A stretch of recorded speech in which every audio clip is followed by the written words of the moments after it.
Hi guys, it's Ness. On this episode of Ready Made Movie Reviews, we are reviewing the movie Warning, Do Not Play. Yeah, that's the real title. Maybe it was lost in translation or something? The movie starts with this pretty cool scene where there's this spooky ghost, well done lighting, the whole scare shebang. I was hoping the rest of the movie would follow. It didn't. It was all just a dream. In this movie, we are following an aspiring short film director, Park. She's troubled that she has yet to produce the perfect script for a scary short film. She hears a rumor that there was a short film so scary that it was pulled from production, and people even died of a heart attack during the film. The selling feature of the film, you ask? It was filmed by a ghost. Boo. Apparently, some crew died, and they filmed the death of the crew from the ghost's POV. Yeah, it doesn't really make a lot of sense, but Park is eating it up, and she needs to find out more about it. So she steals the clip from the archives at the college and posts it on the internet. To really no avail, most people find it disturbing and ask her to take it down and tell her the creator is sick and offer really no info whatsoever. She then receives kind of an anonymous phone call from apparently the original director of the film demanding she take it down before it's too late. So how does this guy get her phone number? Yeah, I don't really know. It's never explained. Movie magic, I suppose. She says she'll delete it once they meet in person. She meets him in person, and surprise, surprise, he looks kind of like a crazed homeless man. Not to mention, this film was made only 10 years prior, so that would make him about 30 years old at this time, and he looks at least 57 years old in this scene. Park follows him home like an absolute crazed stalker and waits for him to leave his house. She wanders around his gross house until she finds his bedroom, digs through about all four of his belongings to find the original VHS tape of the film. You know, I guess that's pretty lucky that the first place she looked, the film was. This doesn't make a whole lot of sense, since he's convinced this film is dangerous and that in fact a ghost will hurt you or haunt you if you watch this tape. Why hasn't he destroyed the tape? Is it not destroyable? Is this tape like The Ring? Once you see it, you'll be haunted? It's not explained. Why am I 45 minutes into this movie and I don't know what's going on? She hears him coming home and hides under his bed. She experiences him acting like an absolute crazy person and talking to said ghost. She tries to leave but gets attacked by him. The fight sequence lasts way too long, and she ends up leaving with the tape that she came to get at the beginning anyway. So, what was the point of him attacking her? Just to show that he's crazy? His character doesn't really make a whole lot of sense in this film, to be honest. She makes it back to her apartment after some creepy dreams. Her friend and her recover the file on the tape. It's basically the auditions for the short film made 10 years ago. Not really much occurs in it at all. Park falls asleep later that evening to a strange sound in her bathroom, waking her up. More like somebody frantically knocking at it. I figured it was her front door, due to her not seeming very alarmed by it.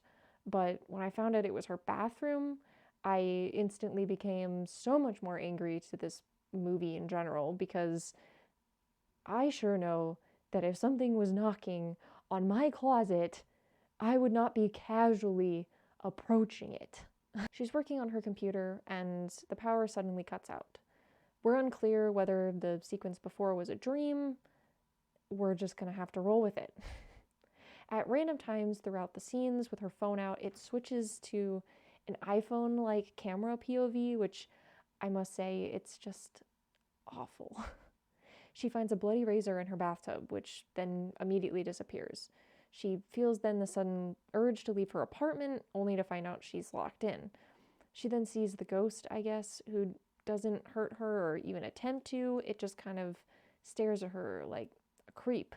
But apparently the scare was enough to turn the power back on and illuminate this god-awful dark scene.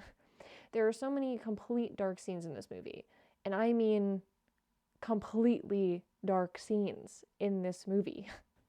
I don't know why people think they can make a movie scarier by not letting me see anything.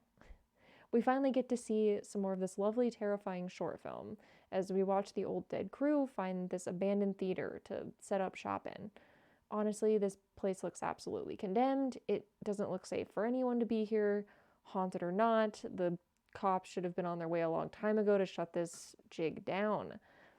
After a load of horribly dark and low quality shots, we end up outside with our crew again, where they finally seem to explain that this place may be haunted and who haunts it. Yep, I'm an hour in and I'm just now finding out who this ghost is. Yeah, so it's just now starting to get discussed. I'm still completely unaware of what's going on, what's real and what's not. I'm really hoping that it all gets explained later on. It probably won't. We find out the name of the ghost is Soon Mi. She's an actress that died by burning in the theater, I suppose. I don't really know why that would make her an angry spirit. We're just going with that. She burned in the theater, okay? Park needs to go see the theater, apparently. She leaves her assistant to watch the rest of the film. Yep, that's right, guys. She's heading to the theater to get to the bottom of this film, and she hasn't even seen the whole freaking film.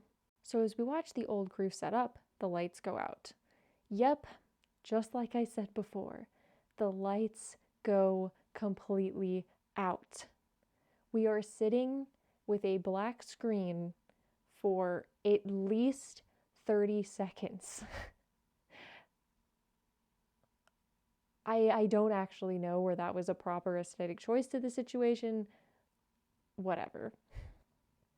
Suddenly, we get some squishing sounds like somebody died. God, I really am just excited to watch everybody die at this point. I'm just hoping this movie ends faster. The flare illuminates the fact that someone has been taken, leaving a huge trail of blood that makes absolutely no sense. Those patterns are of somewhat like someone was dragged, but the blood dragging doesn't go anywhere. There's no blood anywhere else. There's just a bunch of smeared blood on the floor. It just stops there. I don't even know why I'm talking about this anymore. Park arrives at the theater and is basically reliving the events of the day that the old crew died there, despite her never having seen the film, so kind of strange. We even get, in my opinion, probably the best scene in the entire movie, where she goes down into the basement and one of the old crew members seems to be able to see her, as if she's in the flesh in that point in time, even though she's reading into their deaths and reliving their experiences 10 years after the fact. This immediately sparked Blair Witch Project energy to me. I felt like maybe this entity is manipulating time and space. She's existing here and existing there. That's where the lapse in memory is. That's where our holes are. They're being filled right now. That's where it should all make sense. The ghost is controlling the narrative around them, as well as everything else that's occurring in that moment and in the past and in the future. It's all one. But then immediately after this scene, it's never mentioned again. So, all of my hope was absolutely immediately lost. After we watch the entire crew die, we get an old screen film of what appears to be Soon Mi dying. There's kind of a lot of weird short films that are shown up on that screen, and I don't really understand their purpose. Park runs out of there, only to be confronted by Mr. Kim, the creator of the original film, who has come back to put a stop to this or something. They just wanted a reason to introduce this character back in, but he makes absolutely no sense to even be her. He believes that Soon Mi has possessed Park, and he knocks her out, drags her inside. Park awakes, chained up downstairs. Mr. Kim is telling her that she is the ghost, and she obviously believes him to be insane and is trying to convince him otherwise. He does not help his case by pouring gas on her and saying he is going to put a stop to this. He admits to running from the theater that day and editing all of the film where his friends died, and He looked over it again and again. He even admitted being excited and proud to putting it on the big screen that ended up disturbing everybody and pulling the film. But I mean, for what real purpose? Did he enjoy watching his friends die? Is it hinting that he's some sort of psychotic killer, that he is insane, that he's just simply selfish, that he's simply so dedicated to his horror short film he would do anything, even sacrifice his friends' lives? We don't get an answer to that whatsoever. We kind of just get psychotic ramblings, so not really much to go on as far as a character is, inserted. He attempts then to kill her by lighting her on fire, but only to be attacked by the real Sunmi. Park escapes and runs upstairs, and she's confronted with another short film, but this one about herself and her self-destructive past, along with her past self-harm that we've seen hints of throughout the movie that was very, very lightly touched on. It's then hinted that this ghost can reach through the film and obtain items as it grabs the razor. What are the abilities and powers of this ghost? We don't know. We haven't really seen what it can do, and it's really not explained. It seems like this ghost is actually very powerful if it has these different abilities, but we're not gonna explain that at all, movie, are we? Her and this ghost have about and I am not kidding you, 20-minute fight scene where they go back and forth, fighting and scratching at one another, only for, in the end, Park to stab Sunmi with a flare and, I guess, kill her? What? When was this established that this ghost actually had a physical body or form that we could, in fact, kill, let alone that she'd be weak to a flare? I think they just needed the fight scene to end. Park ends up with just a few odd scratches in the end, but about nothing else. We see her later on in her apartment, and she's bandaged up, still having the scratches, so we're assuming that this isn't a dream and that her attack, in fact, did happen. And, we're going with that, it happened. There was a ghost. We're going with that, I guess. She gets a call from her boss to tell her that her script is absolutely genius and they're going to film right away. We then see her what appears to be almost years later, looking completely different. She still has the scratches, but she looks like a completely different person.